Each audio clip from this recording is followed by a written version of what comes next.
కలసి నీ పద పద్మలపై పైవరిగి పరలోక సైన్యం సమూహాలతో కలసి పరలోక సైన్యం సమూహాలతో కలసి నిత్యారాధన నే చేయే ప్రశాంత వేళ స్తోత్రం పరలోక సైన్యం సమూహాలతో కలసి నిత్యారాధన నే చేయే ప్రశాంత వేళ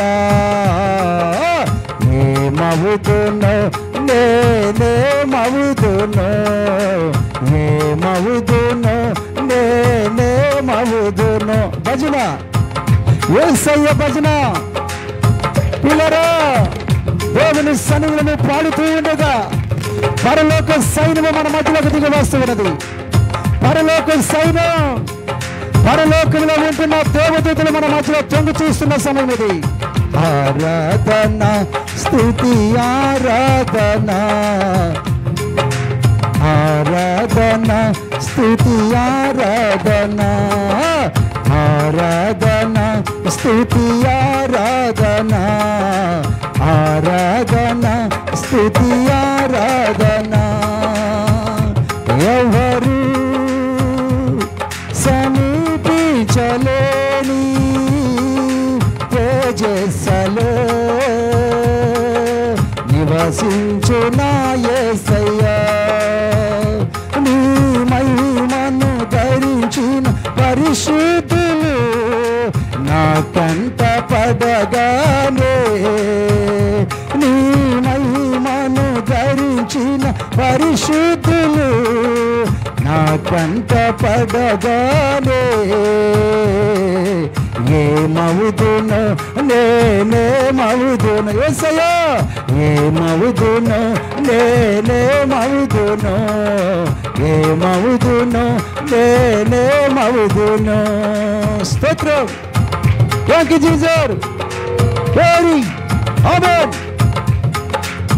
జయించే వారితో కలసి నీ సింహాసనముపై చేరగా జయించే వారితో కలసి నీ సింహాసనముపై చేరగా ఎవరికి తెలియని ఓ కొత్త పేరుతో ఎవరికి తెలియని ఓ కొత్త పేరుతో నిత్య మహిమలు నన్ను పిలిసే ఆ శుభవేళ ఎవరికి తెలియని ఓ కొత్త పేరుతో నిత్య మహిమలు నన్ను పిలిసే ఆ శుభవేళ ఏమవుతున్నో నేనేమవుతున్నో ఏమవుతున్నో నేనేమవుతున్నో ఆరాధన స్తుతి ఆరాధన ఆరాధన స్తుతి ఆరాధన ఆరాధన స్తుతి ఆరాధన ఆరాధన స్తుతి ఆరాధన ఆరాధన స్తుతి ఆరాధన ఆరాధన స్తుతి ఆరాధన ఆరాధన స్తుతి ఆరాధన ఆరాధన స్తుతి ఆరాధన దేవుని సన్నిధిలో ఆయన మహిమపరుస్తుండగా దేవుని సన్నిధిలో ఆయన మహిమపరుస్తుండగా పరిశుద్ధాత్మ శక్తి ఒక్కొక్కరి మీద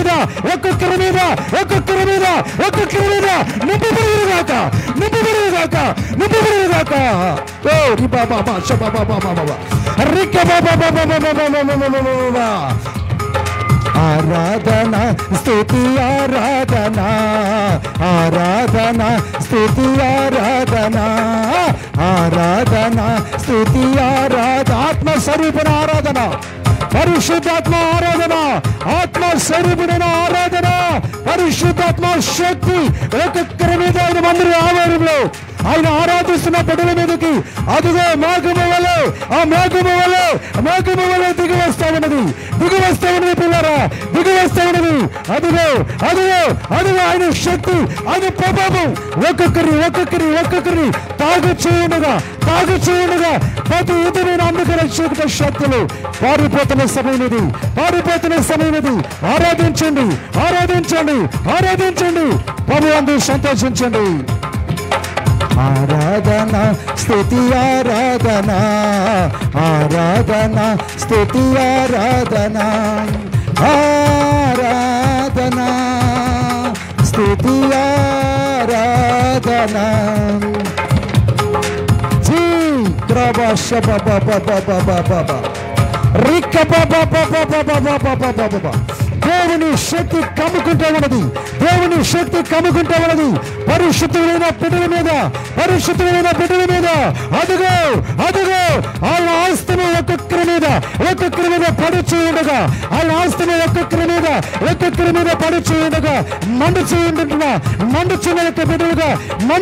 బిడ్డలుగా ఆయన లేకపోతూ ఉన్నాడు. దేవుని శక్తి కుమిరించబడుతూ ఉన్నది. దేవుని శక్తి ఒక్కొక్కరి మీద నింపబడుతూ ఉండగా యేసయ్య ఆనందించండి పిల్లరా, ఆనందించండి. దేవుడు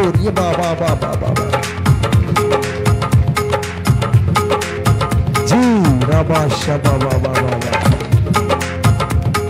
హల్లెలూయా.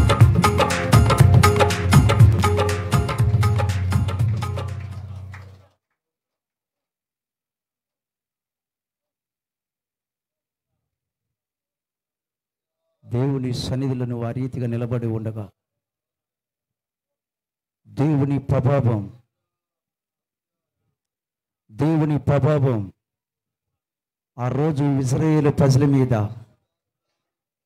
పగులు మేఘ స్తంభమై, రాత్రి అగ్ని స్తంభమై వారికి తోడుగా ఉన్న నడిపించిన దేవుడు ఈరోజు ఆయన సన్నిధిలో నువ్వు ఆయన్ని ఆరాధిస్తూ ఉండగా, ఆయనకి స్తోత్రం చెప్తూ ఉండగా, ఆ తేజోమయుడైన యేసయ్య, సర్వోన్నతుడైన యేసయ్య, పరిశుద్ధాత్మ దేవుడు అదిగో మన మధ్యలోకి దిగి వస్తూ ఉన్నాడు.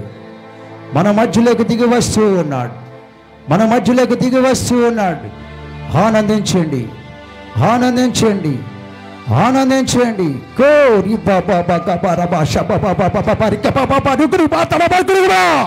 దేవుని శక్తి ఒక్కొక్కరి మీద కుమ్మరించబడతా ఉన్నది. ఆత్మపూరులై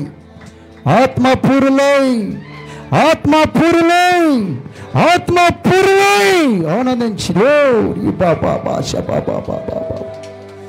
దేవుని శక్తి ఒక్కొక్కరి మీద దిగుచూ ఉండగా, దురాత్మ చీకట శక్తులు ఎవరిలో ఉన్నా యేసు నామములో కోరిపోరుగాక. యేసు నామములో కోరి బాబా యేసయ్యా,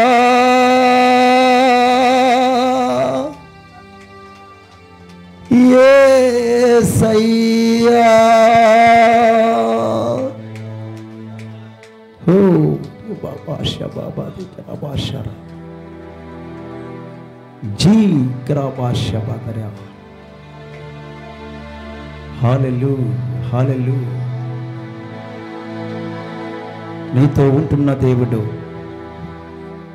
నీ పచ్చ నిలబడ్డ దేవుడు, ఆయన పరిశుద్ధుడు. పరిశుద్ధమైన జీవితాన్ని ధరించుకొని ఆయన సన్నిధిలో నిలబడ్డావా? ఆ పరిశుద్ధత నీలో ఉందా? నీ జీవితాన్ని నిపుణంగా మార్చగలిగిన దేవుడు, నువ్వు ఆరాధిస్తున్న దేవుడు. చిన్న ప్రార్థన చేసుకో. ఈ పూట నాతో మాట్లాడయ్యా, ఆ పరిశుద్ధత నాలో కలుగు చేయి, ఆ పరిశుద్ధతలో నన్ను నడిపించు. యేసయ్యా, ఏ మలినము అంటకుండా ఈ లోకము మలినము నన్ను అంటకుండా జీవించే కృపనే నాకు అనుగ్రహించు నాయన. నీ మాట నా నోట ఉంచండి అయ్యా. ఒక్కొక్కరితో మాట్లాడండి.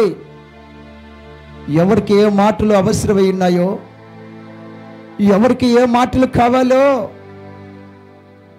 ఆకాశములో నుండి వాక్కును పంపించి ఒక్కొక్కరిని దర్శించమని ప్రార్థిస్తూ ఉన్నా. కూడి వచ్చిన నీ బిడ్డలకు నీ వాక్యం వెల్లడం చేయించుండగా వెనుగల్లో చెవులు గ్రహించగలిగిన మనసు దయచేయండి. నన్ను నీ సిలువ సాటు మరుగుపరుచుకుని నా సొంత మాటలను దూరం చేసి నీ మాటలు వెల్లడింపు చేయమని నాయనా, నా సొంత మాటను దూరం చేసి నీ మాట నా నోట ఉంచమని నీకు వందనాలు స్తోత్రాలు తెలియచేసుకుంటూ యేసయ్య పరిశుద్ధమైన నామములో ప్రార్థించి స్తుతించి అడిగి వేడుకుంటున్నాను తండ్రి. ఆమేన్, ఆమేన్. పిల్లరా అందరూ కూర్చున్నాం.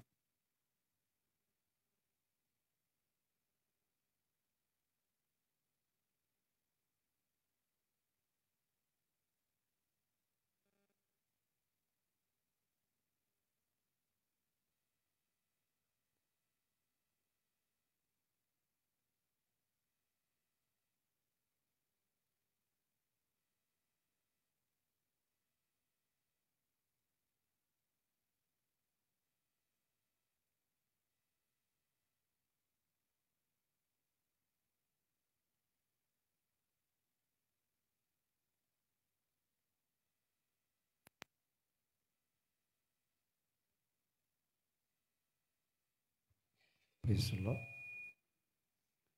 దేవునికి స్తోత్రం కలుగును గాక.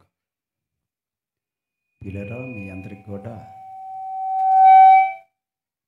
దేవునికి స్తోత్రాలు. కూడి వచ్చిన మీ అందరికి కూడా నా హృదయపూర్వకమైన వందనాలు. చాలా మంచిది. ఈ సమయంలో మనందరం కూడా దేవుని సన్నిధిలో కూడుకోవటం అనేది అది దేవుని సంకల్పమైనది.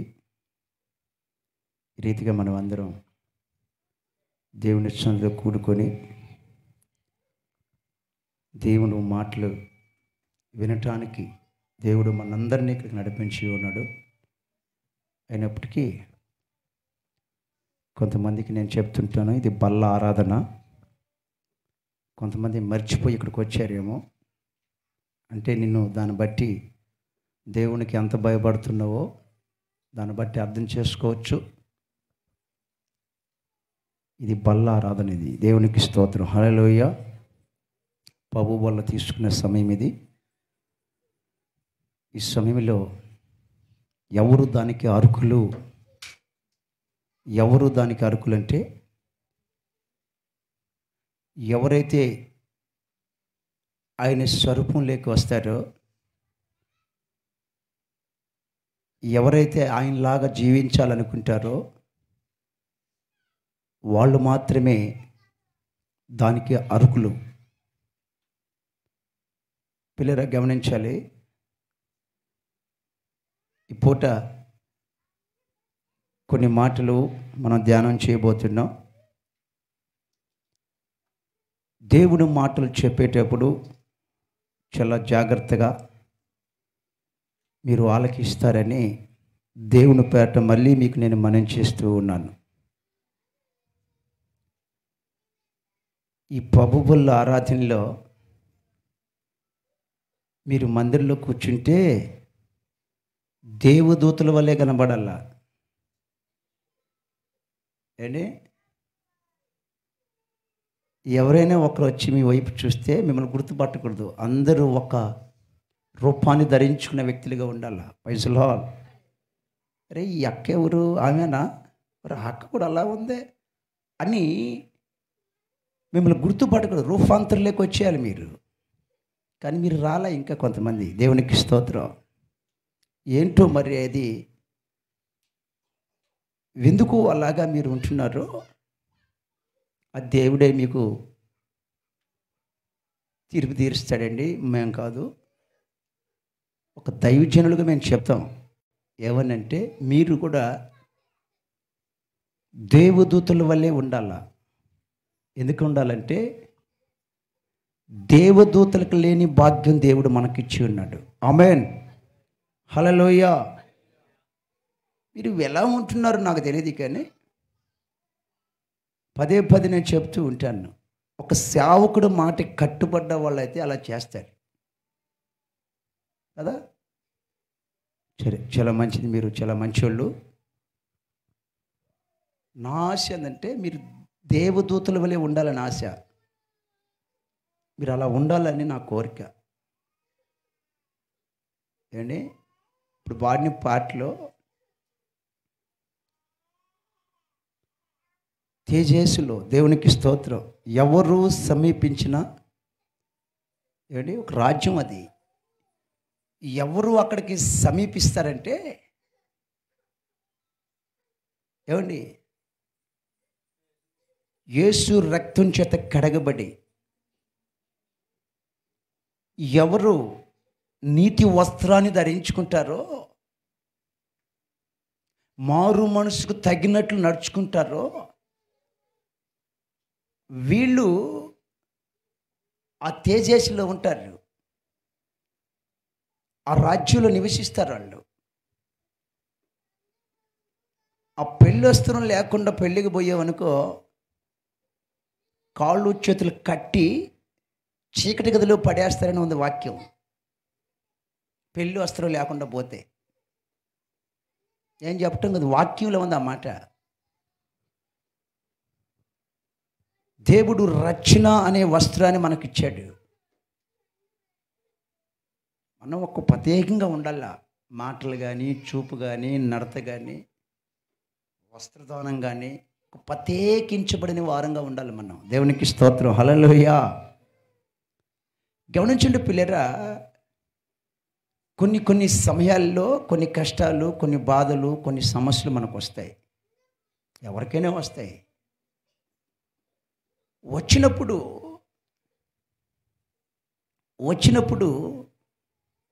డాక్టర్ దగ్గరికి వెళ్తే, ఏమ్మా ఏం బాధ నీకంటే, అంటే నాకు కడుపులో నొప్పి వస్తుందండి, భయంకరంగా ఏం తిన్నా అరగడం లేదు అని నీకు ఏవైతే ఉన్నాయో అన్నీ చెప్తా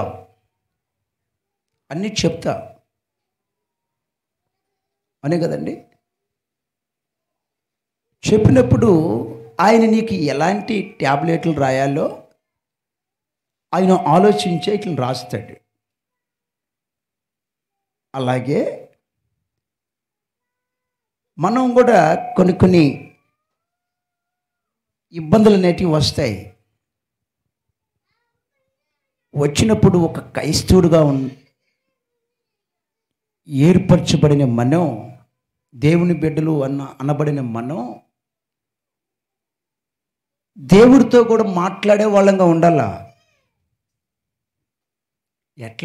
ఎట్లా మాట్లాడే వాళ్ళంగా ఉండాలంటే, అయ్యా నన్ను చూడు, ఒక చూడి నా వైపు చూడయ్యా, నేను నీకు ఇష్టంగా ఎలా నడుచుకుంటున్నానో, అయ్యా నాలో ఏదైనా పొరపాట్లున్నాయా, ఎంత యథార్థంగా నడుచుకుంటున్నానో, ఇది మనుషులకు తెలియదు, నేను ఎట్లా నడుచుకునేది నీకు తెలుసు కదయ్యా అని నీ యథార్థత దేవునికి చూపించాలా. ఎవరి యథార్థత? దేవుడు మనల్ని చూస్తున్నాడు. ఏం చూస్తున్నాడు? నీ ప్రవర్తన. ఇక్కడ కూర్చున్న మీరు ఏమనుకుంటారు, ఆయన ఎక్కడ చూస్తున్నాడండి నన్ను, నేను ఎట్టబడితే అట్లా నడిస్తే ఏమని నువ్వు అనుకుంటున్నావు. అట్లా అనుకొని కొంతమంది మనుషులు ఏమైపోతున్నారంటే, కొన్ని సమస్యల్లో చిక్కుబడి ఇంక బయటికి పడలేకున్నారు. కొంతమంది బయటికి రావట్లే. ఇప్పుడు ఒక వ్యక్తి అప్పుల్లో గురికిపడి ఇంక రాడు, రోగం వచ్చి నీకు పోదు, కొంతమందికి అంతటితోనే పోతుంది, ఇంక అయిపోయిందయ్యా రోగంతో నీ పని అయిపోయింది. పిల్లరా, నువ్వు విడుదల పొందుకోవాలంటే దేవుని ఎదుట నీ యథార్థత చూపించాలి, దేవునికి చూపించాలి, అడగాల ఆయన్ని.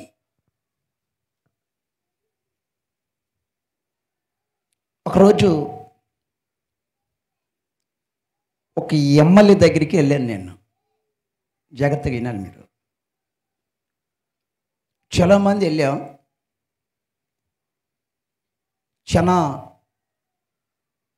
సంవత్సరాల కిందట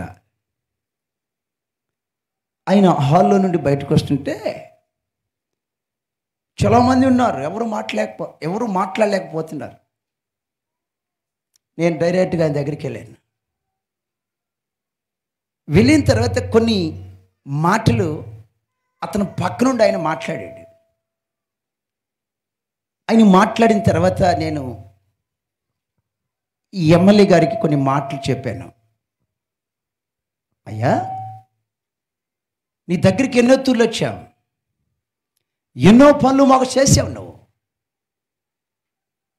ఎన్నో పనులు చేసావు.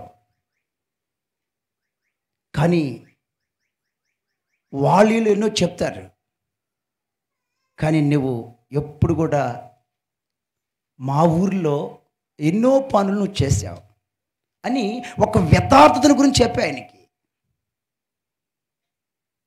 ఒక యథార్థతల గురించి చెప్పాను. చెప్పుని వెంటనే ఆయన మౌనంగా విని కారుకి వెళ్ళిపోయాడు. ఆయన ఆఫీస్ రూమ్కి వెళ్ళాడు. వెళ్ళిన సాయంత్రానికి ఆఫీసు రూమ్ నుంచి నాకు ఫోన్ కాల్ వచ్చింది, తొందరగా రమ్మని. రేపు రామన్నాడు, రేపు వెళ్ళామండి.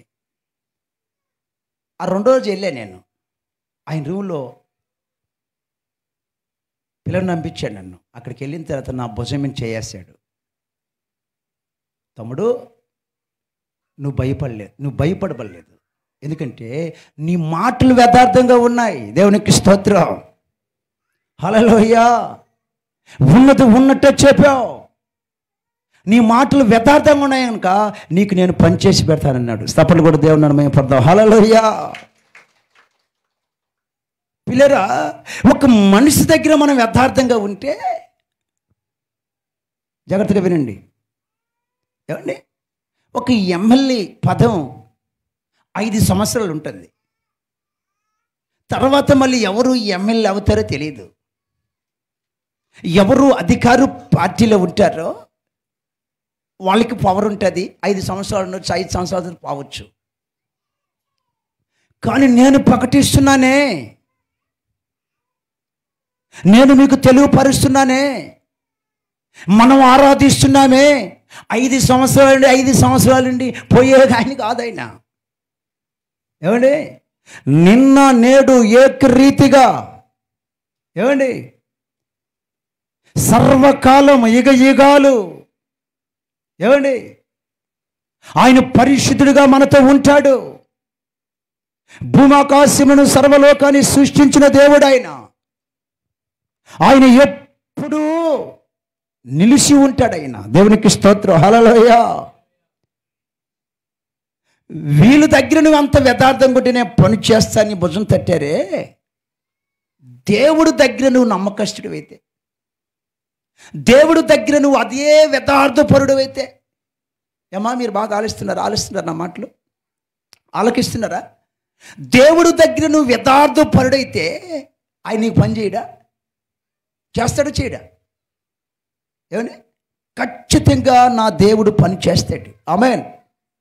అంటే దేన్ని చూస్తాడంటే యథార్థత. ఎట్లా నడుచుకుంటున్నావు?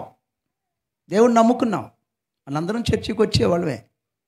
కానీ నమ్మిన తర్వాత, నమ్మకం ముందు వదిలే, నువ్వు దేవుని తెలుసుకోకముందు వెట్టబడితే అట్లా నడుస్తున్నావు. తెలియదు గనక, వాక్యం తెలియదు గనక. వాక్యం తెలుసుకున్న నీవు, దేవుణ్ణి తెలుసుకున్న నీవు ఎట్లా నడుచుకుంటున్నావు? దేవుని వాక్యం అంటుంది, నా ఆజ్ఞలన్నిటిని గైకోవాలని. దాంట్లో ఒక్కటి కూడా బాగూడదు, అన్నిటిని గైకొని అటు పక్కన నడవాలి. నడిస్తే ఈ దీవెనలన్నీ నీ మీదకి వస్తాయి. ఆమేన్. ఇక్కడ ఒక ఆయన చూడండి, పరిశుద్ధ గ్రంథంలో ఒక మాట మీకు చెప్తాను. యెషయా గ్రంథం 38వ అధ్యాయం 3వ వచనాన్ని చెప్తాను మీకు. 3వ వచనాన్ని చదువుకున్నాం. 3వ వచనం, యెహోవా. చూడండి, ఇక్కడ ఒక వ్యక్తి దేవుడితో మాట్లాడుతున్నాడు. జాగ్రత్త, నీకొచ్చే కష్టాలు, నీకొచ్చే ఇబ్బందుల్లో నువ్వు కూడా దేవుడితో మాట్లాడాలి. ఎవరు దేవుడితో మాట్లాడతారు? యథార్థంగా ఉండేవాళ్ళు వాళ్ళు ఇంక దేనికి భయపడరు.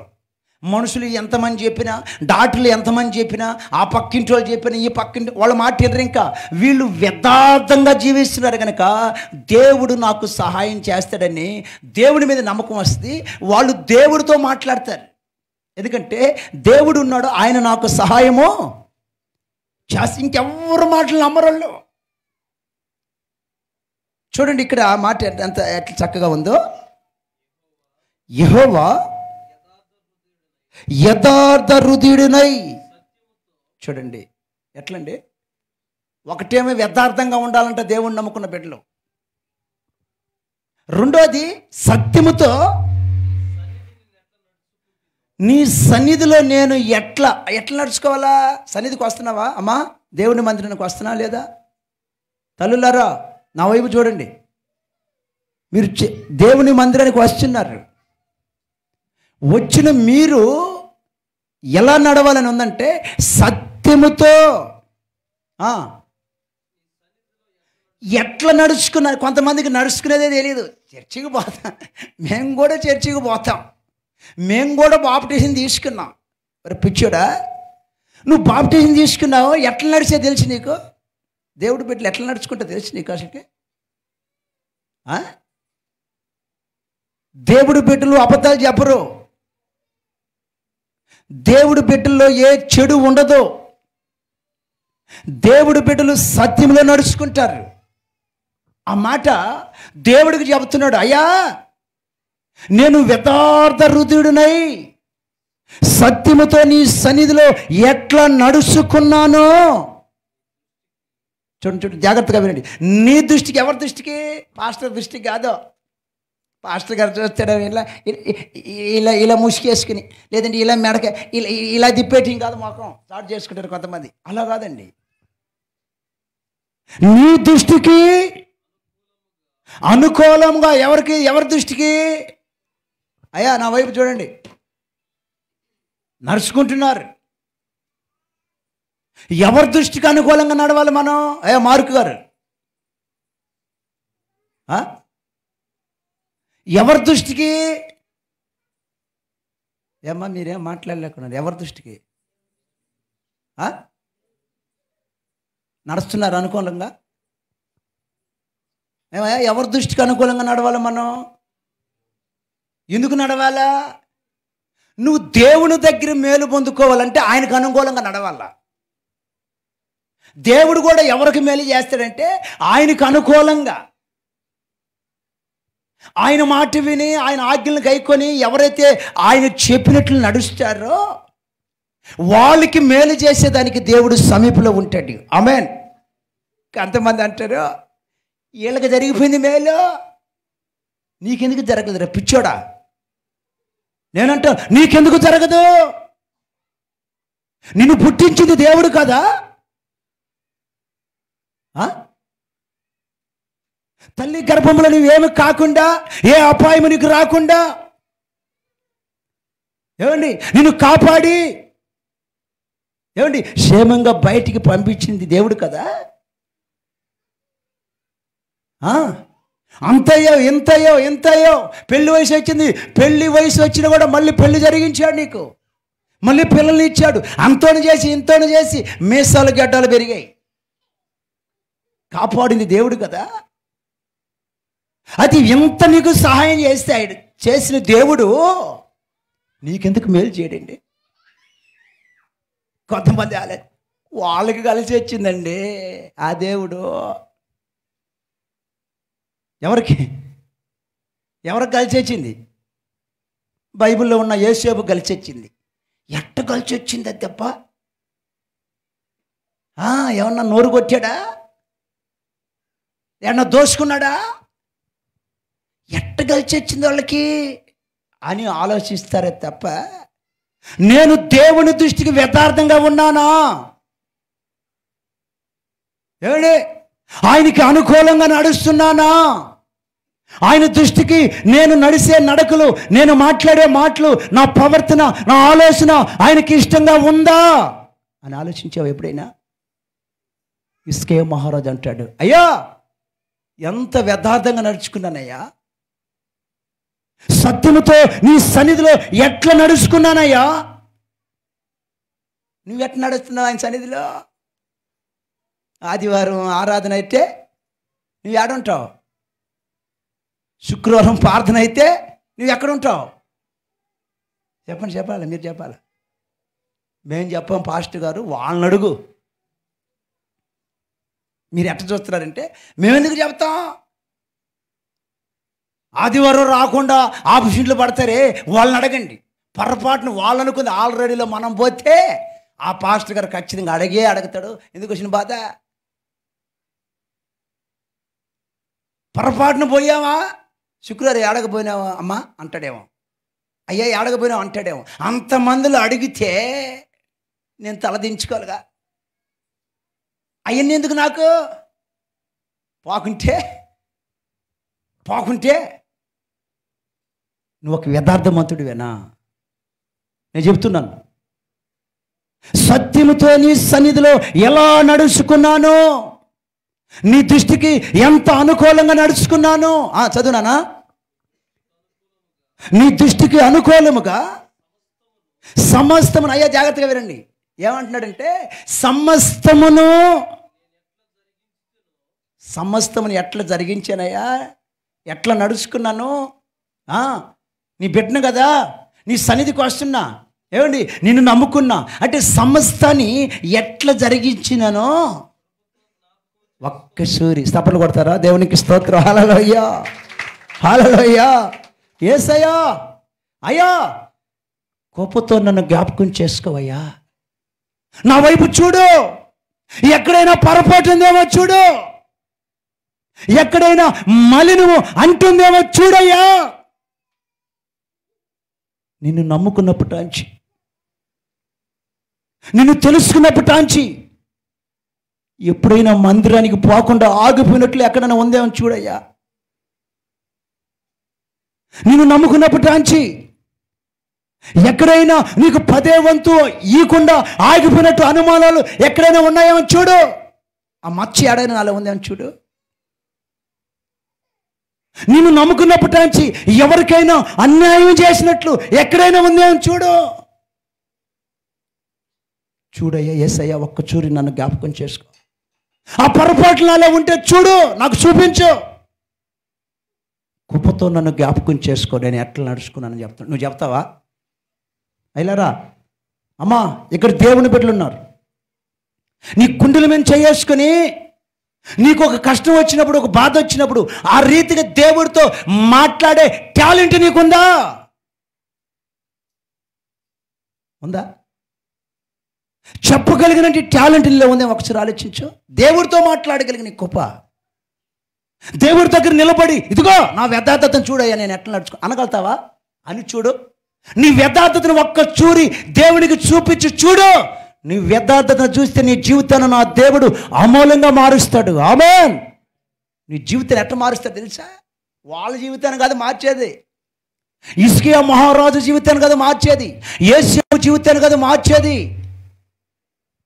నువ్వు కానీ దేవుని ఎదుట ఒక యథార్థవంతుడు అయితే, ఏమండి దేవుడి దృష్టికి అనుకూలంగా నడుచుకునే వ్యక్తివైతే, సమస్తమును ఆయనకి అనుకూలంగా జరిగించే వ్యక్తివైతే, కొర్లపాడులో నీకంటే మరి యొక్క భక్తిపరుడు ఉన్నాడు. ఆమేన్. సర్వోన్నతుడు సంఘములో నీకంటే ఇంకొక భక్తిపరుడు పుట్టుడు. అడిగాడండి హిజ్కియా మహారాజు, కుప్పతో నన్ను జ్ఞాపకం చేసుకో, ఏదైనా మలినం నాలో ఉందేమో. అయ్యా నా వైపు చూడండి, మీరు అట్టి ఇటు చూడబాకండి. మీరు అట్టి ఇటు చూస్తే మాత్రం బాగుండదు. దేవునికి స్తోత్రం కలిగిన గాక. వాక్యం చెప్పేటప్పుడు మీ కళ్ళు నా వైపు చూడాలి. మీలో ఉన్న మలినము తుడిసి వేసుకొని, మీలో ఉన్న మలియాన్ని కడుక్కొని ఇక్కడి నుంచి బయటికి వెళ్ళి నువ్వు ఆశీర్వాదకరంగా ఉంటుంది నీ జీవితం. ఏదో ఉట్టిగా వచ్చి కూర్చొని వాక్యం చెప్తుంటే నువ్వు ఇటు చూసుకొని అవన్నీ మనం ఏడుంటానని పోతే అసలు నువ్వు ఎందుకు ఎక్కడికి రావటం? ఎవడు నిన్ను చేయబట్టుకొని గుంజుకొచ్చి ఇక్కడ కూర్చోబెట్టాను నిన్ను? బతుకు మార్చుకొని బయటికి వెళ్ళు. ఆమేన్. హల్లెలూయా. అవసరం వచ్చినప్పుడు, బాధ వచ్చినప్పుడు, కష్టం వచ్చినప్పుడు, ప్రాణ అపాయం వచ్చినప్పుడు దేవుని తట్టు తిరిగి అయ్యా ఇదిగో నా యథార్థను చూడని నువ్వు మాట్లాడే వ్యక్తివై ఉండాలి. హిజ్కియా మహారాజు మాట్లాడాడండి. ఆయన యథార్థతని దేవుడు జ్ఞాపకం చేసుకున్నాడు. ఆయన ప్రవర్తన దేవుడు జ్ఞాపకం చేసుకున్నాడు. 15 సంవత్సరాల ఆయుష్ని ఆయనకి ఇచ్చాడు ఆయన. ఆమేన్, హల్లెలూయా. ఏమంటే నీ దృష్టికి నేను ఎట్లా నడుచుకున్నానో కుప్పతో జ్ఞాపకం చేసుకున్నాడు. నువ్వు అనగలుగుతావమ్మా? చెప్పగలుగుతారా? మీ ఇంట్లోకి వెళ్ళి నువ్వు మోకరించి యేసయ్యా నేను ఎట్లా నడుచుకున్నానయ్యా, వాక్యానుసారంగా ఎట్లా జీవిస్తున్నానని చెప్పగలిగిన టాలెంట్ నీలో ఉందా? ఒకసారి ఆలోచించు. ఏది ఉందో నీలో? అది లేదు గనక, యథార్థత ఈయనలో పని చేస్తుంది కనుక, దేవునికి ఇష్టంగా నడుచుకుంటున్నాడు కనుక, దేవుని భయం ఉంది కనుక, మరణకారమైన రోగము ఆయనకు వచ్చినా దేవుడు తప్పించాడండి. ఆయన తప్పించిన దేవుడు నిన్ను తప్పించడా? తప్పించడా? ఇజ్రాయేల్ గారు, మోజెస్, యెహోవా గారు తప్పించడా? తప్పిస్తాడు ఆయన. ఎప్పుడు? ఆయనకు అనుకూలంగా నువ్వు భక్తి చేస్తే. ఏమండి? ఆయన వాక్యానుసారంగా నువ్వు నడుస్తుంటే దేవుడు యేసేపు కాదు, హిజ్కియా మహారాజు కాదు. ఏమండి? వినమ్మా, నా వైపు చూడండి. ఇంకెవరికో కాదు, ఆ పక్కింటి ఆయనకి కాదు, ఇంకొక ఆయనకి కాదు, నీ కుటుంబంలోనే మేలు చేస్తాడు ఆయన. సపర్లు కూడా దేవుడు నాన్న మహిమపడతావు. హల్లెలూయా. నీ బిడ్డల్లోనే మేలు చేస్తాడు, నీకు మేలు చేస్తాడు, నీ కుటుంబంలో గొప్ప మేలు చేసేవాడు ఆయన. ఎందుకో తెలుసా? నిన్ను పుట్టించింది ఆయనే. ఆ పక్కింటి ఆయన కాదు, ఇంకొక ఆయన కాదు, ఆయన పుట్టించాడు నిన్ను. ఎందుకు మేలు పొందుకు లేకున్నావంటే అసలుకి నువ్వు యథార్థపరుడు కాదేమో. ఒక్కసారి ఈ వాక్యం ఉన్నావు, నీవే ఆలోచించుకో. నీ యథార్థత లేదేమో, నీలో అనుకూలంగా నడవట్లేదేమో, దేవునికి ఇష్టంగా నీ భక్తి సాగించట్లేదేమో. ఒక్కసారి నువ్వు జ్ఞాపకం చేసుకో. నువ్వు వీని దేవునికి ఇష్టంగా జీవించాడు కనుక యథార్థంగా దేవుడితో మాట్లాడుతున్నాడు. ఆమేన్. ఏమండి? యథార్థంగా దేవుడితో మాట్లాడుతున్నాడంటే కారణం ఏంటంటే దేవునికి ఇష్టంగా జీవిస్తున్నాడు ఆయన. దేవుని మందిరానికి వచ్చే ప్రతి బిడ్డలు దేవునికి ఇష్టంగా జీవించాలని రావాలా. అంటే ఇష్టం అంటే ఏం తెలుసండి? వాక్యానుసారంగా ఉండాల. వాక్యం ఒకటి చెప్తే ఇంకొకటి జీవిస్తే అది అసలు నువ్వు జీవించడం కాదు, అది జీవితమే కాదు. అసలుకి వాక్యం ఒకటి చెప్తే నువ్వు ఒకలాగా జీవిస్తే అది జీవితం కాదండి. నువ్వు దేవుని ఎదుటి యథార్థపరుడు అయితే దేవుడు చేసే కార్యాల్లో అంత ఇంత కాదు నీ జీవితంలో. ఆలోచించి చూడండి ఈ మాట. మీరు బాగా ఆలోచించుకొని ఆ వాక్యాన్ని అనుసరించండి. మీ జీవితంలో దేవుడు ఎంత కార్యాలు చేస్తాడో అది మీరు వెళ్ళి ఇంకొకరికి చెప్తారు. ఆమేన్. మీరు వెళ్ళి ఇంకొకరికి చెప్తారు. అది సమస్తమును ఏమండి అనుకూలంగా జరిగించాడంట, దేవునికి ఇష్టంగా జరిగించాడంట. నువ్వు ఎట్లా జరిగిస్తున్నావు? చర్చికి వస్తావు, ప్రార్థనలు పెట్టుకుంటావు, ఏమండి అన్నీ ఉంటాయి నీ దగ్గర, కానీ అనుకూలంగా నడవు.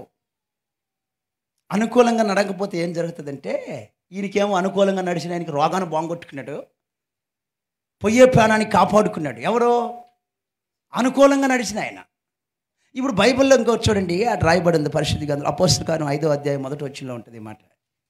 అపోస్తల కార్యం 5వ అధ్యాయం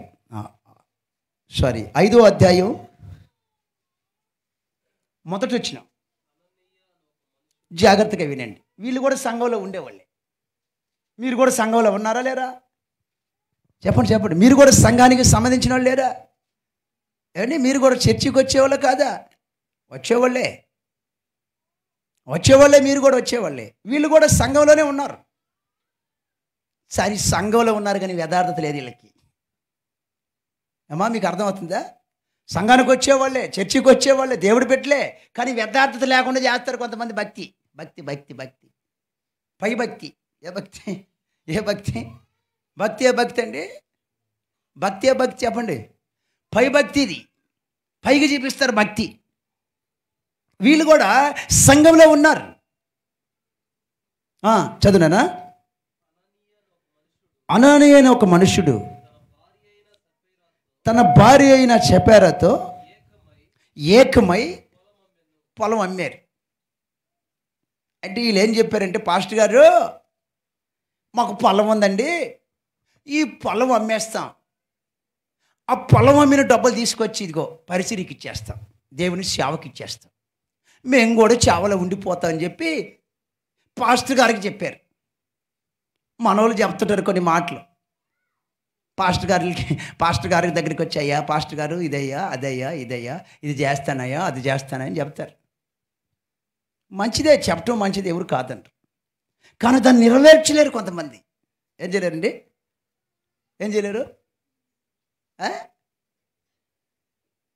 నువ్వు నెరవేరుస్తావా నెరవేరవా అని కనిపెట్టుకొని ఉంటాడు ఒకడు. ఎవరు? దేవుడు మాట నెరవేరుస్తావా నెరవేర్చలేవని కనిపెట్టుకుంటాడు. ఎవరు? అమ్మా, ఒక ఉద్యోగం చేసే ఒక అతను, ఆయనకి శాలరీ వచ్చి ₹1,00,000 ప్రతి నెల దేవుడికి దశమ భాగం 10,000 ఇవ్వాలా ఖచ్చితంగా ఇవ్వాల్సిందే. మీరైనా ఇవ్వాల్సిందే, ఎవరైనా ఇవ్వాల్సిందే, కోటీశ్వరుడని ఇవ్వాల్సిందే. ఎందుకంటే అది దేవుని సొమ్ము, దాన్ని తినేదానికి ఎవరికి అర్హత లేదు. ఒకవేళ తింటే దొంగలు అయిపోతారని వాక్యం ఉంది. దేవునికి స్తోత్రం. ఈ ఒక ₹10,000 దేవునికి ఇవ్వాలి. 3 నెలలు ఇలా 30,000 అయింది. 30,000 అయినప్పుడు అంచి ఈ యొక్క ఉద్యోగస్తుడికి ఏం మనసు, అరే 30,000 ఇచ్చేద్దామా లేదంటే 20,000 ఇద్దామా, ఎంత ఇద్దామని ఆలోచిస్తున్నాడు. మళ్ళీ 4వ నెల వచ్చింది, మళ్ళీ 10,000 తీసాడు. ఇప్పుడు 40,000 ఇద్దామా 20,000 ఇద్దామా, ఎక్కడ చేస్తామబ్బా, ఇది 40,000 అయింది కదా, 40,000 ఇచ్చేద్దామా లేదంటే 20,000 దాచుకున్నామా, సరే 20,000 దాచుకుంటే మంచిదిలే, మన ఖర్చులకు పనికి వస్తాయి అని వాక్యం ఏముంది? దేవునికి అనుకూలంగా నడవాలి కదండి. మీకు అర్థమవుతుందమ్మా?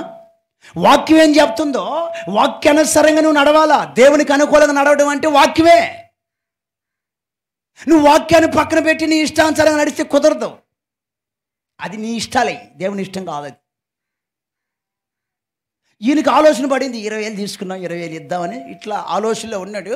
ఈ దశమ భాగం 40,000 ఒక చోట పెట్టాడు. బీరులో మాత్రం 2,00,000 పెట్టాడు. బీరులో 2,00,000 పెట్టాడు. దశమ భాగం అక్కడ పెట్టి దీంట్లో 20,000 తీసుకున్నా అనుకుంటున్నాడు. ఒక రాత్రి దొంగోడు పడ్డాడు. ఎవరు పడ్డారు? దొంగోడు పడ్డాడు.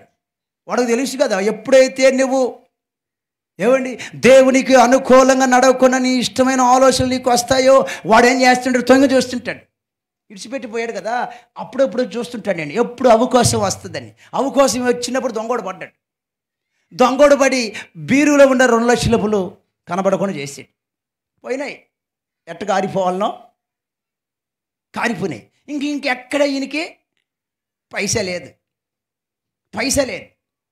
పైసా లేనప్పుడు ఏదో ఒక ఇబ్బంది వచ్చింది ఆయనకి. అప్పుడు ఆ 20,000 కూడా ఎందుకని ఈ 40,000 ఈయన మింగాడు. మీకు అర్థమైంది చెప్పిన మాట? ఎప్పుడైతే ఇవ్వాల్సింది దేవునికి అనుకూలంగా నడవకుండా ఎప్పుడైతే ఆ తలంపు అతనిలో పుట్టిందో, ఇప్పుడు ఇతడు ఏమైపోయాడంటే దేవుని ఎదుట దశమ భాగం ఇవ్వకుండా దాన్ని కూడా మింగేసినాడు. ఇప్పుడు దేవుని ఎదుట యథార్థమంతుడేనా? చెప్పండి. ఇప్పుడు యథార్థమంతుడు ఇతను ఏమయ్యాడు? దొంగోడు అయిపోయాడు. ఎవరి దగ్గరమ్మా? మనుషులకి ఏమో భక్తిపరుడే, మనుషుల దృష్టిలో ఏమో ఆ భక్తిపరులే, అబ్బో ఎంత భక్తిపరుడు. దేవుని దృష్టిలో ఏమో దొంగ. మీకు అర్థమవుతుందని చెప్పాము. దేవుడి దృష్టిలో ఏమో దొంగ ఇతను, మనుషుల దృష్టిలో ఏమో భలే భక్తిపరుడయ్యా. దొంగగా నిలబడ్డాడు. ఈ అననీయ ఏమండి, ఈ షిపోరా అనేవారు పొలం అమ్మి దేవునికి ఇస్తా అన్నారు. పొలం అమ్ముకున్నారు. జాగ్రత్తగా వినండి మీరు. పొలం అమ్మారు. చదువునా? భార్య ఎర్రగకనే వాడు ఆ వేళలో కొంత దాచిపెట్టేసాడు భర్త, భార్యకి తెలియకుండా. కొంత దాచుకుని కొంత తెచ్చి ఎక్కడ పెట్టాడయ్యా? తెచ్చాడు. యాడికి మాట చెప్పిన మాట పక్కరేమో అపోస్తుల ఎక్కడ పెట్టాడు? పాదాల ఎదుటి పెట్టాడు, సేవకుల దగ్గరికి తీసుకొచ్చాడు. అంటే ఈ ఒక్క కానుకైనా ప్రతిష్టర్పణైనా దశమ భాగమైనా ఎక్కడికి జరుగుతుందంటే సేవకుడి దగ్గరికి చేరుతుంది. నాకు పాస్టర్ గారు చెప్పాడు, నాకు ఒక మాట ఏంటంటే, ఎందుకో దేవుడు గుర్తు చేస్తాడు. పాస్టర్ గారు ప్రతి నెల దశమ భాగం పంపిస్తున్నాడు ఒక వ్యక్తి. కానీ ఇట్లా కొన్ని రోజులు చేసిన తర్వాత ఆయనకి ఏమనిపించింది? అసూయ అనిపించిందంట. ఏమని? అసలు నేను డ్యూటీ చేస్తున్నాను, నేను తెల్లగొడ్డలు వేసుకుంటున్నాను, పాస్టర్ గారు కూడా తెల్లగొడ్డలు వేసుకుంటాడు ఏంటి? అది నేను ఈ బట్టే కదా. సాతాను కూడా ఆడేసాడు, నేను ఈ బట్టే కదా ఆయన కూడా తెల్లబట్టలు వేసుకుంది అని. ఈయన ఆపేసాడు దశమ భాగం ఆపేసాడు. ఇక్కడ ఇంకొక మందిరానికి వేసాడు క్యాంపు, ఇంకొక మందిరానికి వేసాడు క్యాంపు. జాగ్రత్త సుమా, మీకు ఎందుకు నేను ఈ వార్త చెప్తున్నాను, జాగ్రత్తగా ఆలోచించండి. ఎప్పుడు దేవునికి అనుకూలంగా నడవలేదో వారి స్థితి తారుమారుగా అయిపోయింది. అననీయ ఈ సిపోర్లు అనేవారు భారీ వెరుగుకునే అననీయ కొంత వెలలో దాచుకుని, నా వైపు చూడండి, అపోస్తలుల పాదాల దగ్గరికి తీసుకెళ్ళాడు. నేను అంటాను, నువ్వు దాచుకుంది కొంత తీసి అక్కడ దాచిపెట్టింది నువ్వు ఎట్లా తీసుకెళ్ళింది ఒకవేళ దైవజనుడికి తెలియదేమో. ఏమండి, ఆయనకి తెలీదా? దేవునికి స్తోత్రం. ఆయనకి తెలుసా తెలీదా? సంఘములో నువ్వు బాగా కనబడవచ్చు, సంఘస్థులందరూ నేను నమ్మొచ్చు, సేవకుడు నమ్మొచ్చు, ఆయన నమ్మాలి నిన్న ముందు. దేవునికి స్తోత్రం. హిజ్కియా రాజును ఆయన నమ్మాడు, 15 సంవత్సరాల ఆయుష్కాలం ఇచ్చాడు. అననీయ తీసుకెళ్ళి అక్కడ పెట్టాడు. చదువునానా. అప్పుడు పేతురు, అననీయ ఈ భూమి ఎలలో కొంత దాచుకొని, చూడండి సేవకుల్లో మాట్లాడుతున్నాడు దేవుడు ఈరోజు మీతో మాట్లాడినట్టుగా. ఏమండి, దీని వెలలో కొంత దాచుకొని ఎవరిని మోసం చేస్తున్నావు నువ్వు? ఏమా, ఎవరిని మోసం చేస్తున్నావు? పరిశుద్ధాత్మని మోసపుచ్చుటకు. ఏ ప్రేరేపణ ఇది చెప్పండి? ప్రేరేపణ ఏదండి? దేవుడికి ఇవ్వాల్సింది ఇవ్వనీయకుండా నీకు ఆలోచన పెట్టే ఆ తలంపు ఎవరిదనుకున్నావు? నువ్వు యథార్థంగా ఉండగలుగుతావా దేవుని దగ్గర? వారు అక్కడికక్కడికే మరణించినట్టుంది వాక్యం. ఒక ఆయనేమో దేవుడి దగ్గర యథార్థంగా నిలబడ్డాడు, వచ్చిన రోగాన్ని బాగొట్టుకుంటే రోగం లేకపోయినా, ఏమండి వీళ్ళు అప్పుడు దాకా ఆరోగ్యంగా ఉన్నారు, భార్య భర్త ఇద్దరు. ఎప్పుడు దేవుని ఎదుట వాళ్ళు యథార్థతను చూపించలేకపోయారో ఏం కలిగింది తెలుసా? మరణించినారంట వాళ్ళు. సహోదరుడు ఒక్కసారి ఆలోచించి, నీవు దేవుని ఎదుట ఒక యథార్థపరుడుగా నిలబడతావా?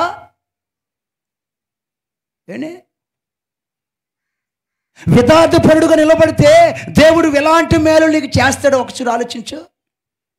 యథార్థత లేకుండా నువ్వు దేవుని ఎదుట నిలబడితే ఏం ప్రయోజనం? ఇదని జరిగేది భూమి మీద.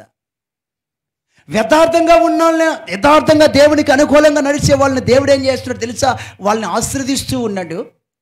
వారి పనిపాట్లు కానీ, వాళ్ళ వ్యాపారాలు కానీ, వారి ఉద్యోగాలు కానీ, జాగ్రత్తగా వినండి, వాళ్ళు చేస్తున్న ప్రతి పని, కూలి పని కానీ, వాళ్ళ చేతి పనిని దేవుడు ఆశీర్వదిస్తూ ఉన్నాడు. ఇంకొక మెట్టు తర్వాత ఇంకొక మెట్టు, ఇంకొక మెట్టు తర్వాత ఇంకొక మెట్టు వాళ్ళని దేవుడు వెచ్చిస్తున్నాడు. ఆమేన్. నువ్వేమనుకోవాలి వాళ్ళని చూసినప్పుడు తెలుసా? నా వైపు చూడండి. అలాంటి వాళ్ళని చూసినప్పుడు ఏమనుకోవాలి తెలుసా? సంగపెట్టలేరా? ఏం ఆలోచన రావాలి తెలుసా? దేవుడు వారిని ఆ రీతిగా వెచ్చిస్తున్నాడు. ఆమేన్. నువ్వు ఆలోచించాల్సింది అదే. వాళ్ళని చూసి కుళ్ళుకోకూడదు. ఇది ఎట్టొచ్చింది, ఎట్లా ఉన్నారు, ఇది ఎట్లా. నువ్వు కుళ్ళుకుంటే ఇంకా పోతావు. ఎడకపోతావు, దిగజారిపోతావు. కుళ్ళుకోకూడదు. దేవుడు వాళ్ళకి ఇచ్చాడు ఆ స్థితి, నాకు కూడా ఆ స్థితి రావాలంటే నేనేం చేయాలి తెలుసా? నా దేవుని ఎదుటి యథార్థంగా కనబడాలా. ఆమేన్, హల్లెలూయా. నా దేవుని ఎదుట నేను యథార్థంగా, ఒక మంచి వ్యక్తిగా, ఒక నమ్మకస్తుడుగా నేను కనబడితే అతని కంటే కూడా నన్ను దేవుడు హెచ్చిస్తాడు. కనబడి చూడండి మీరు దేవుని దృష్టికి. వీళ్ళు ఎట్టు కనబడ్డారు? ఇప్పుడు యథార్థత లేదు, ప్రాణాలు బాగుకొట్టుకున్నారు. ఇంకా సంఘంలో వాళ్ళు కనబడలా. మీకు అర్థమవుతుందమ్మా? వాళ్ళు కూడా సంఘంలో ఉండేవాళ్ళే, కానీ యథార్థత లేనందున ఇంకా సంఘంలో కనబడలే వాళ్ళు.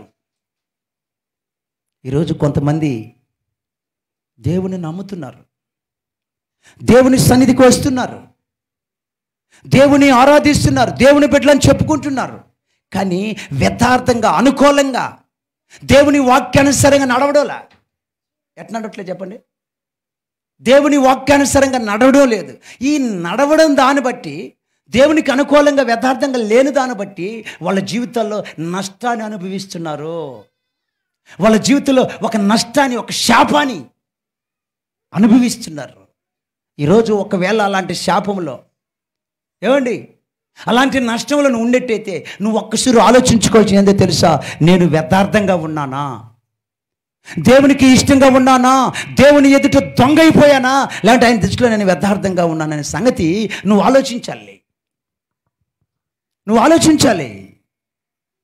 పిల్లరా గమనించండి, దేవుని వాక్యం అంటుంది ఆయన నిన్ను చూస్తున్నాడు. దేవునికి స్తోత్రం.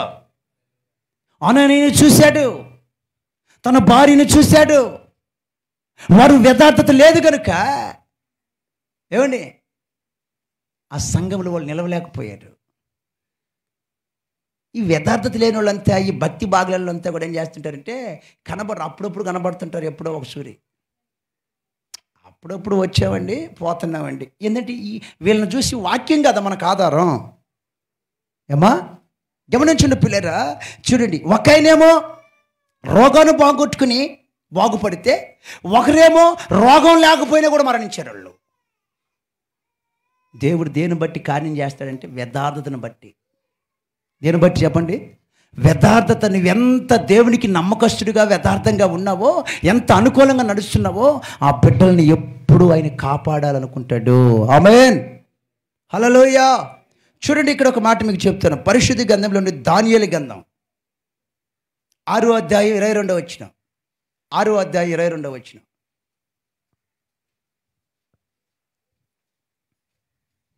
త్వరగా దానియేలు గ్రంథం 6వ అధ్యాయము 22వ వాక్యం. ఇక్కడ గమనించండి, దానియేలు ఏం చెప్తున్నాడో చూడండి. సింహాల బోన్లో ఉండి, నేను నా దేవుని దృష్టికి, నువ్వు కనబడాల్సిందయో అమ్మా, మీరు కనబడాల్సింది ఆ పక్కింటి ఆమె దృష్టికి కాదు. అయ్యా మీరు కనబడాల్సింది ఆ పక్కింటి ఆయన పక్క ఆయన బాగా చూసుకోవాలి, బాగున్నాడు, దేవుడు నమ్ముకొని బాగా పాలన చేస్తున్నాడే అనుకుని వాళ్ళ గడగ కనబడాల్సింది.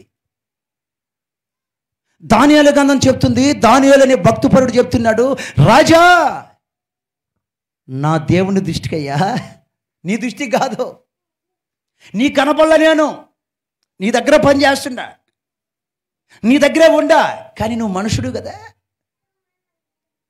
ఏవో దానియేలు గురించి చెప్తున్నాను నేను. దేవునికి స్తోత్రం. బైబిల్లో ఉండే దానియేలు ఎట్ట కనబడ్డాడు తెలుసా? దేవుని దృష్టికి ఎట్ట కనబడ్డాడంట? నిర్దోషిగా. ఏ తప్పు, ఏ పొరపాటు దానియేలులో కనబడలేదండి. ఈరోజు వాక్యం వింటున్న బిడ్డలారా, నీలో ఏ తప్పు కనబడుతుందో చూడు. రాజా, అయ్యా రాజుగారు, నీ దగ్గర ఎంత నమ్మకంగా పనిచేసినా నీకు కనబడలేదయ్యా నేను, కానీ నా దేవుని దృష్టికి నేను నమ్మకస్తుడిగా ఉండా. దేవునికి స్తోత్రం, హల్లెలూయా. నా దేవుని దృష్టికి నేను నమ్మకస్తుడిగా ఉన్నాను కనుక ఆ సింహాలకి ఆజ్ఞలైనా నువ్వు అనుకున్నాయేమో సింహాలు తినేచుంటాయి.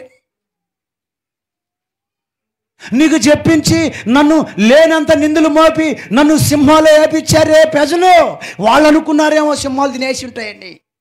రాజుగారు నేను నా దేవుని దృష్టికి నిర్దోషిగా కనబడ్డానయ్యా. నా బతుకు కాలమంతా నా దేవునికి అనుకూలంగా నడుస్తున్నా. నేను నా జీవితాంతం అంతా కూడా దేవునికి భయపడి దేవునికి దృష్టికి నేను ఎట్టు కనబడ్డాను తెలుసా? నిర్దోషిగా. ఏ పాపం మీకు ఒక సంగతి తెలుసా? నీలో కానీ ఏ తప్పు కానీ లేకపోతే దేవుడే నీకు మేలు చేస్తుంటాడు. Amen, amen. ఏమండి, గమనించండి. నువ్వు ఎక్కడ అరణ్యంలో ఉండు, ఒంటరిగా ఉండు, ఎక్కడైనా ఉండు, నీ బంధువులు నీ చుట్టూ లేకపోయినా సరే, నీ అన్నదమ్ములు నీ చుట్టూ లేకపోయినా సరే, నీ తల్లిదండ్రుల దగ్గర లేకపోయినా సరే, నువ్వు ఒక నమ్మకస్తుడుగా దేవుని దృష్టి కనబడతా ఉంటే, నువ్వు అమెరికాలో ఉన్నా, కోయట్లో ఉన్నా, ఎక్కడున్నాండి, నువ్వు ఎంత దూరాన్ని ఉన్నా కూడా దేవుని దృష్టికి నువ్వు నమ్మకస్తుడివైతే దేవుడు ఏం చేస్తాడు తెలుసు? నేను కాపాడుతాడు ఆయన. ఆమేన్. దానియేలుని కాపాడాడండి. దానియేలు చెబుతున్నాడు, నా దేవుని దృష్టికి నేను నిర్దోషిగా, చదువునా, నిర్దోషినిగా కనబడుతుని గనుక ఆయన, చూడండి, ఆయన తన దూతను పంపించి సింహాలు ఏ హాని చేయకుండా వాటి నోళ్లను మూయించెను. సపట్లు కొడదాం ఒకసారి దేవునికి స్తోత్రం. హల్లెలూయా, హల్లెలూయా. దేవుని దృష్టికి ఎవరు అనుకూలంగా నడుస్తారో సింహాలు వాళ్ళ దగ్గరికి రావు. సింహం అంటే సాతానుడు, గద్దించే సింహం అని రాయబడింది బైబిల్లో. సాతానుడిని గద్దిస్తాడు, మింగాలను చూస్తాడు. నువ్వు దేవుని దృష్టికి నమ్మకస్తుడివైతే, ఏ తప్పు లేకుంటే, దేవుని దృష్టిగా దేవుని ఎదుట నువ్వు ఒక నిర్దోషిగా కనబడితే సాతానుడిని అంత కూడా ఏం చేయలేడు. జాగ్రత్తగా విన్నాం. అది ఏ తప్పు నీలో ఉండకూడదు, ఏ మలినం నీలో ఉండకూడదు. ఆ బిడ్డలను చూడండి, సాతాను టచ్ కూడా వేయలేడు. వేస్తే కాలిపోతాడు, వేస్తే కాలిపోతాడండి. దానియేలు దగ్గరే ఉన్నాయి సింహాలు, దానియేలు దగ్గరే తిరుగుతున్నాయి. కానీ దానియేలుకి దుండులు అయిపోయినాయి సింహాలు. ఆమేన్. ఏమైపోయినాయి? దుండులు అయిపోయాయి. నీకు ఎట్ట అయిపోతాడే మరి, సమస్య నీకు ఎట్ట అయిపోతుంది నాకు తెలియదు. కానీ దేవుని దృష్టికి ఈరోజు పరిశుద్ధాత్మ దేవుడు చెప్పే మాట తెలుసా? ఆయన దృష్టికి నువ్వు ఎట్లా కనపడాలా? ఎట్లా కనపడాలమ్మా? నిర్దోషిగా, తప్పు లేనివాడుగా కనపడంతే. ఇంకేం కాదు నువ్వు చేసి, తప్పు లేనివాడుగా, అనుకూలంగా, సమస్తము ఆయనకి అనుకూలంగా జరిగించాలి. నువ్వు ఏది జరిగిస్తున్నా, నువ్వు ఏది జరిగిస్తున్నా ఆయనకు అనుకూలంగా ఉండాలా, ఆయనకి ఇష్టంగా ఉండాలా. అట్లా జరిగించిన వారిని నా దేవుడు సాతాను చేతికి అప్పచెప్పడు. ఆమేన్. దుష్టుడు వారిని ఏమీ చేయలేడు. దానియేలు ఎట్ట కనబడ్డాడు దేవుని దృష్టికి? అంటే తప్పు లేనివాడుగా. హిజ్కియా మహారాజు ఎట్ట కనబడ్డాడు? యథార్థపరుడుగా కనబడ్డాడు. అననీయ, చిపోరులు ఎలా కనబడ్డారు? ఎట్లా కనబడ్డారు చెప్పండి? ఎట్లా కనబడ్డారు? యథార్థం కనబడ్డారా? ఎర్రాల మాటలు ఆడ చెప్పారు మీరు బాగా. ఏడా హిజ్కియా మహారాజు యథార్థం కనబడ్డాడయ్యా అని చెప్పారు. దానియేలు నిర్దోషిగా కనబడని చెప్పారు. ఇప్పుడు వీళ్ళిద్దరూ ఎట్ట కనబడ్డారు? యథార్థత లేదు, అబద్ధాలు చెప్పేవాళ్ళుగా కనబడ్డారు సంఘంలో. ఎట్ట కనబడ్డారమ్మా? అబద్ధం కొంత దాచుకొని వచ్చి ఇదేనని చెప్తున్నారు సేవకుడికి. సంఘాలలో దేవుణ్ణి నమ్ముకున్న బిడ్డల్లో కానీ అబద్ధాలు కానీ ఉంటే నువ్వు పైకి రాలేవు, అసలు అంత ఎదగలేవు. చూడండి, ఒకవేళ మీ జీవితంలో మీరు ఆలోచించి చూడండి. నేను వస్తున్నానండి, నువ్వు వస్తావు, ఎక్కడ సింహం నేను ఎదుర్కొంటా తెలియదు. సింహం నేను ఎక్కడ ఎదుర్కొంటుందో తెలియదు. సింహం ఎదుర్కొన్నప్పుడు ఇంకే మనుషుల వల్ల కాదు. ఎవరు రావాలి? ఆకాశం నుండి దేవుని దూతలు దిగి రావాలి సింహాన్ని బెదిరించాలంటే. అది దానియేలు చెబుతున్నాడు. నా దేవుని దృష్టికి నేను నిర్దోషిగా కనబడుతున్నా కనుక ఆయన తన దూతను పంపించి సింహాల నోళ్ళను మూయించాడు. ఆయన ఇంకెవరు మనుషుల వల్ల కాదు. ఇంకది సింహాల నోళ్ళను మూయించాలంటే మనుషుల వల్ల కాదమ్మా. ఎవరిని పంపించాలా? మన ఏలియా గారిని సువార్తమ్మని కాపాడడానికి దేవదూతలు వచ్చి ఉంటాయి. దేవునికి స్తోత్రం. హల్లెలూయా. వాళ్ళు నేను ఆ రేతి వెళ్ళి చూసినప్పుడు నాకు అర్థమైంది ఏంటంటే, దేవుని సన్నిధిలో మనం కార్చిన కన్నీరు మన బిడ్డలను కాపాడింది. దేవుడి సన్నిధిలో ఉపవాసం నుండి సంఘము కోసం, సంఘ బిడ్డల కోసం ప్రార్థన చేస్తున్నామే, ఆ ప్రార్థన వల్ల కాపాడింది. ఏ బిడ్డలకి హాని జరగకూడదయ్యా అని ప్రతి శుక్రవారం దేవుని సన్నిధిలో ఉపవాసంతో ఉండి దేవుడిని అడుగుతాం మీకోసం. అందుకే ఏ కరోనా టైంలో కూడా ఎవరికి ఏ కరోనా రాకుండా ఈ గ్రామాన్ని దేవుడు కాపాడాడు, ఈ గ్రామ ప్రజలను దేవుడు కాపాడుతున్నాడంటే ఆయన దూతలను పంపిస్తున్నాడు. దేవునికి స్తోత్రం. హల్లెలూయా. అదే దానియేలు అంటాడు, నా దేవుని దృష్టికి నేను నిర్దోషిగా కనబడుతును కనుక ఆయన దూతను పంపించి సింహాల నోర్లు మూయించాడయ్యా. బిడ్డలారా, నువ్వు నిర్దోషిగా కనపడితే చాలు, నువ్వు ఇంకేదో చేయబల్లా, నువ్వు దేవుని దృష్టికి నిర్దోషి కనబడి ఆయనకు అనుకూలంగా నడుచుకో, అంతే చాలు. అమ్మా శ్రీలారా, మీరు గమనించండి, ఎవరెవరో మాటలను చెడిపోకండి, మనుషుల మాటలను కాదు, దేవుని వాక్యాన్ని అనుసరించి వాక్యానుసారంగా దేవునికి అనుకూలంగా మీరు నడవండి.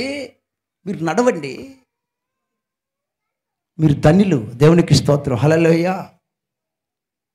దేవుడు ఎంత సహాయం చేయగలుగుతాడో మీకు తెలుసా? ఏమండి, ఎంత సహాయం పొందుకుంటా తెలుసా? దేవుని దృష్టికి మీరు ఎలా కనబడాలంటే నిర్దోషులుగా, ఏ పాపము ఏ దోషము లేని వాళ్ళగా మీరు కనబడితే ఆ శత్రువు మిమ్మల్ని ముట్టకుండా దేవుడు కాపాడుతాడు. ఆమేన్. ఈ రోజుల్లో అనేక మంది ప్రమాదంలో పడిపోతూ ఉన్నారు, నష్టంలో పడిపోతున్నారు. ఆ నష్టం నీకు రాకుండా ఉండాలంటే దేవుని ఎదుట ఒక నిర్దోషిగా మంచి వ్యక్తిగా నిలబడు. దేవునికి స్తోత్రం. చివరి మాట చెప్పి నేను ముగిస్తాను. చూడండి, ఇక్కడ కొంతమంది కనబడుతున్నారు దేవుని దృష్టికి. ఆదికాండం 7వ అధ్యాయం 1వ వచనంలో ఉంటుంది అన్నమాట. ఇక్కడ ఒక ఆయన కనబడుతున్నాడు, దేవుని దృష్టికి ఎట్లా కనబడుతున్నాడు చూడండి. ఆదికాండం 7వ అధ్యాయము 1వ వాక్యం, యెహోవా ఈ తరము వారిలో నీవే నా ఎదుట, జాగ్రత్తగా వినండి, యెహోవా దేవుడు చెబుతున్నాడు, ఈ తరము వారిలో నీవే నా ఎదుట నీతిమంతుడువై ఉండుట చూసి. ఎట్ట చూడాలి నీ కుటుంబాన్ని దేవుడు? అయ్యా మిమ్మల్ని ఎట్ట చూడాలి దేవుడు చూస్తున్నాడు. కానీ ఈ తరము వారిలో ఇప్పుడున్నావే, ఈ తరంలో ఉన్నావే, ఈ మందిరంలో కూర్చొని ఉన్నావే, దేవుడు బిడ్డగా కనబడుతున్నావే, ఈ తరము వారిలో నువ్వు ఎట్లా కనబడాలి దేవుని దృష్టి కంటే? నీతిమంతుడుగా. ఆమేన్. ఎట్లా కనబడాలయ్యా? మోసం చేసేవాడు కాదు, మోసం చేసేవాడు కనబడకూడదు. దేవుని దృష్టికి ఎట్లా కనబడాలంటే నీతిమంతుడుగా కనబడాలి. పాపం చేసేవాడుగా కాదు, దొంగతనం చేసేవాడుగా కాదు. అర్థమవుతుందా? నీ దేవుని దృష్టికి నువ్వు ఎట్ట కనబడాలంటే, చూడండి ఎందుకు ఈ మాటలు దేవుడు చెప్తున్నాడంటే, మీరు ఆశీర్వదించబడాలన్నా, అపాయముల నుండి బయటపడాలన్నా, ఏమండి అలాంటి మీ పట్ల దేవుడు చేయాలంటే దేవుడి దృష్టికి ఒక నీతిమంతుడుగా నువ్వు కనబడాల. ఎట్ట కనబడ్డాడు నోవాకు? నీతిమంతుడుగా కనబడుతున్నాడు. చదవమ్మా. నీతిమంతుడై ఉండుట నేను చూచి తిని కనుక నీవును నీ ఇంటి వారిని వాడలేక వచ్చాడు. ఇంక మీకు ప్రమాదం ఉండదు, ఏ నష్టం ఉండదు, ఇంకా ఏముండదంటమ్మా. నువ్వు ఆమె ఆడుకోపోక, నా వైపు చూడు. దేవునికి స్తోత్రం. ఆమె ఆడుకోబాదులే, మీ ఇంట్లోనే ఉంటుంది, దేవుడు ఇచ్చిన బిడ్డే కదా, మీ బిడ్డగా దేవుడిచ్చాడు. దేవునికి స్తోత్రం. దేవుడు మాటలేనండి, మీకు అర్థమవుతుందని చెప్పేమాట. నీవును నీ ఇంటివారు, నీ కొడుకులు, నీ కోడళ్ళు, నీ భార్య, మీరందరూ కూడా ఇదిగో ఈ వాళ్ళకి రండి, ఈ వాళ్ళకి వచ్చేయండి. ఎందుకో తెలుసా? మీరు నీతిమంతులు కనుక మిమ్మల్ని కాపాడుతున్నా నేను. అంటే ఇంకెవరు లేరు అక్కడ. ఇప్పుడు నోవాకే నీతిమంతులుగా కనపడ్డాడు, ఇంకెవరు లేరు? ఈ చర్చిలో ఎవరు లేరా? ఈ మందుల్లో ఎంతమంది ఉన్నారండి? ఇప్పుడు నోవాకు కాలంలో ఆ తరము వారిలో నోవాకు ఒక్కడే నీతిమంతుడిగా కనబట్టడానికి కారణం ఏంది? అందరిలో కలిసిపోవచ్చు కదైనా. ఇప్పుడు అక్కడ ఎవరు లేరా మీరు అనుకుంటారు, ఎవరున్నారు మాకేం తెలిసాయి అంటారు. 6వ అధ్యాయంలో ఉంటుంది అన్నమాట. 6వ అధ్యాయం చదవండి. 6వ చూడండి, 6వ అధ్యాయము 5వ వచనం చూడండి. నరులు చెడుతనము ఏముందంట నరుల్లో? మీరు కాదులే, నరులు చెడ్డతనము భూమి మీద గొప్పదనియో వారి హృదయము వారి తలంపులో ఉన్న ఊకంతయు ఎల్లప్పుడూ కేవలం చెడ్డదైపోయింది. ఎట్టయిపోయాడు నరులు తెలుసా? దేవుడు చూశాడు, అందరం చూశాడు, ఇక్కడ ఉండే వాళ్ళందరూ కూడా చూస్తున్నాడు. ఇప్పుడు ఇక్కడ ఉన్నాడే, వీళ్ళందరం చూసి ఎవరికి మేలు చేయాలనా, ఎవరిని కాపాడాలనా, ఎవరిని సంతోషంగా ఉంచాలనా, ఏమండి అది ఎంత దేవుడికి తెలుసండి. ఏమని ఏంట్రా బాబు వాళ్ళు ఎదురా వాళ్ళే ఉన్నారు, మనం అందరం ఏంద్రా ఇట్టున్నాం, కుళ్ళుకో ఉండొచ్చు ఎవరితో చూసి. నోవాకు వైపు చూసి వీళ్ళంతా కూడా కుళ్ళుకుంటారు. కుళ్ళు ఎందుకండి నీకు? దేవుడిచ్చిన స్థానం వాళ్ళకి అది. ఆమేన్. దేవుడు ఆ వాడని వాళ్ళకి ఇచ్చాడు. ఆ వాడలో నిన్ను నేనేం చేస్తాను తెలుసా? ఆ వాడలో నిలబెడతాను, ఆ వాడలో ఉంచుతా నేను. దేవునికి స్తోత్రం కలుగును గాక. మీరు క్షేమంగా ఉంటారు అక్కడ. ఎందుకంటే ఈ తరం వారిలో నీ నీతిమంతుడిగా కనబడ్డావు. నువ్వు ఎట్ట కనబడుతుందా? చెడ్డోడుగా కనబడితే ఎక్కడ పెట్టాలి అక్కడ పెట్టు. ఎన్ని రోజులు చేసి నేర్చుకున్నా అట్లే పెట్టబాకు. దేవునికి స్తోత్రం. ఎక్కడ ఉంచితే అక్కడే కంట్రోల్ అవుతుందో అది కనిపెట్టు. అది దేవుడిచ్చిన జ్ఞానం. దేవునికి స్తోత్రం. హల్లెలూయా. ఏమయ్యా, దేవుడు అందరం చూశాడు. కొంతమంది ఎట్ట కనబడ్డారు ఆయన దృష్టికి? చెడ్డోళ్ళుగా కనబడ్డారు. అందుకే అక్కడే వదిలిపెట్టాడు వాళ్ళని అక్కడే వదిలిపెట్టి మీరు ఇక్కడే ఉండండి రా. మీరు ఎట్ట కనబడుతున్నారంటే చెడ్డోళ్ళు ఎంత వాక్యం చెప్పినా, మీకోసం ఎంత ప్రార్థన చేసినా, మీ యథార్థంగా వచ్చి చెప్పి మాట్లాడినా మీరు ఇంత కూడా మారడం లేదు. మీ బుద్ధులు మారలేదు కనుక మీరు అక్కడే ఉండాలా. ఎక్కడేస్తే గొంగడు అక్కడే ఇంచి ఎద్దకూడదు. మీరు ఇంకా ఎక్కడేస్తే గొంగడ అక్కడే ఉండాలి. నువ్వు కానీ, నీ బిడ్డలు కానీ, నీ కోడళ్ళు కానీ మీరందరూ అక్కడే ఉండాలా. చూడండి దేవుని వాక్యం ఎంత సత్యమో. నోవాకును మాత్రమే దేవుడు ఆ వాడలోకి చేర్చుకున్నాడు. ఎందుకంటే వీళ్ళ ఆలోచనలు, వీళ్ళ తలంపులు, వీళ్ళు బాగాలే చెడిపోయి ఉన్నారు వీళ్ళు. అందుకు దేవుడు వదిలిపెట్టాడు వాళ్ళని. అందరూ శవాలుగా మారిపోయారు. దేవుని బిడ్డలారా, ఈరోజు గమనించి దేవుడి మందిరంలో ఉన్న నీవందరివి దేవుని దృష్టికి ఒక నీతిమంతుడిగా కనబడ్డావు. దేవునికి స్తోత్రం. ఆయన వాడలో నిన్ను భద్రపరిచాడు. నువ్వు కూర్చున్న ఈ మందిరమే ఆయన వాడ. ఆయన వాడలో నిన్ను భద్రపరిచేదానికి ఈ వాడలోకి చేర్చుకున్నాడు. ఆయన దృష్టికి నువ్వు నీతిమంతుడిగా ఉండాలి. ఆయన దృష్టికి నువ్వు నీతిమంతుడిగా ఉండాలి.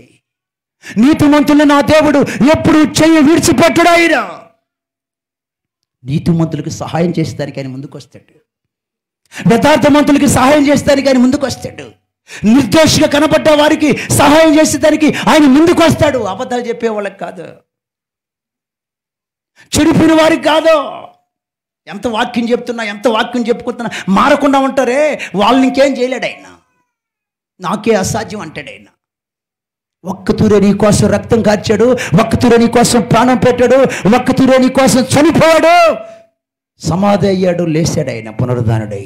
ఆమేన్. పిల్లరా, మీకు ఒక సత్యం చెప్పేదా? మీ అందరికి ఒకే ఒక మాట చెప్పేది నేను. ఏంటంటే తెలుసా, మీరు దేవుని దృష్టికి నీతిమంతులుగా కనబడండి అంతే. దేవునికి అనుకూలంగా నడుచుకోండి అంతే. మీరు మీ బిడ్డలు అంతేనమ్మా, ఇంకేమొద్దు. మీరు దేవుని దృష్టికి నీతిమంతులుగా కనబడండి, నిర్దోషులుగా కనబడండి. ఆ సహాయాన్ని మీ పిల్లలు మీరు పొందుకోవాలని నా కోరిక, నా ఆశ అంతే. అట్లా మనం ఉంటే మన దేవుడు మన పట్ల ఎన్ని కార్యాలు చేస్తాడు నువ్వు ఊహించలేవు. అసలు నీ బిడ్డల జీవితాల్లో, నీ జీవితాల్లో ఎంత కార్యాలు అసలు నువ్వు మర్చిపోలేవు అసలు నీ జీవితంలో. దయచేసి నేను ఈ ఆదివారం మీకు చెప్పిన మాటలు గుర్తుపెట్టుకోండి.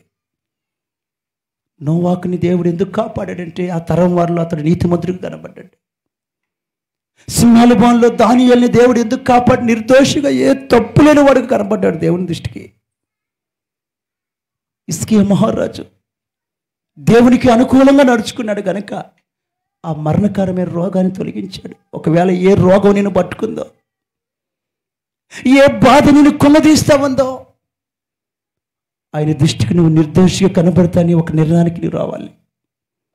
పరిశుద్ధాత్మ దేవుడు ఆత్మ పోరాటంతో చెప్తున్నాడు ఈ మాటలు. అందరూ మోకరిద్దా దేవుని సన్నిధిలో. దేవుని సన్నిధిలో మోకరించి నువ్వు ఆయన దృష్టికి నిర్దోషిగా కనబడు. ఆయన దృష్టికి నువ్వు యథార్థంగా కనబడాలి. ఆయన నిన్ను చూస్తుండగా నీతిమంతుడిగా కనబడాలి. దేవుని బిడ్డ మోకరించి దేవుని సన్నిధిలో ఎట్ట కనబడుతున్నావు? మా వాళ్ళని చూసి వీళ్ళని చూసి ఎందుకు నువ్వు సందేహిస్తా? వారిని ఆశీర్వదించింది దేవుడు, వారిని బలపరుస్తుంది దేవుడు. వారి కోడలను, వాళ్ళ కుమారులను, నోవాకును, వాళ్ళందరినీ కాపాడింది ఎవరో తెలుసా? దేవుడైనా మా వారిని కాపాడింది. సింహాల బాణలో సింహాలకి ఆహారం అయిపోంటాడు దానియేలు అనుకున్నారు ప్రజలు. దానియేలు దేవుని దృష్టికి నిర్దోషిగా కనబడ్డాడు కనుక బతికి బయటపడ్డాడు. హిజ్కియా మహారాజు మరణకరమైన రోగంతో బాధపడుతున్నప్పుడు దేవుని తట్టు తిరిగాడమ్మా. అయ్యా అయ్యా, నేను ఎంత యథార్థమంతుడో నా వైపు చూడయ్యా. నీ సన్నిధిలో సత్యముతో ఎలా నడుచుకున్నానో నా వైపు చూడయ్యా. అమ్మా, అయ్యా, నువ్వు ఎట్లా నడుచుకుంటున్నావయ్యా దేవుడి సన్నిధిలో? అమ్మా, దేవుని మందిరానికి వస్తున్నా ఎట్లా నడుచుకుంటున్నావు నువ్వు? ఒక్కసారి వాక్యాన్ని జ్ఞాపకం చేసుకుని నీ జీవితాన్ని అర్థం చేసుకో. ఒకవేళ నీలో ఏదైనా మలినం ఉంటే ఈ వాక్యం చేత కడుక్కొని ఇక్కడి నుంచి నువ్వు మలినాన్ని కడుక్కొని వెళ్ళు. దేవుడు నీకు నీ బిడ్డలకి మేలు చేయాలనుకుంటున్నాడు. ఆ వాడలో నీకు క్షేమాన్ని ఇవ్వాలనుకుంటున్నాడు. ఆ వాడలో నీకు సంతోషం ఇవ్వాలనుకుంటున్నాడు. అమ్మా, సంతోషం సమాధానం దొరికేది దేవుని దగ్గర, ఆనందం దొరికేది దేవుని దగ్గర, ఆశీర్వాదం దొరికేది దేవుని దగ్గర.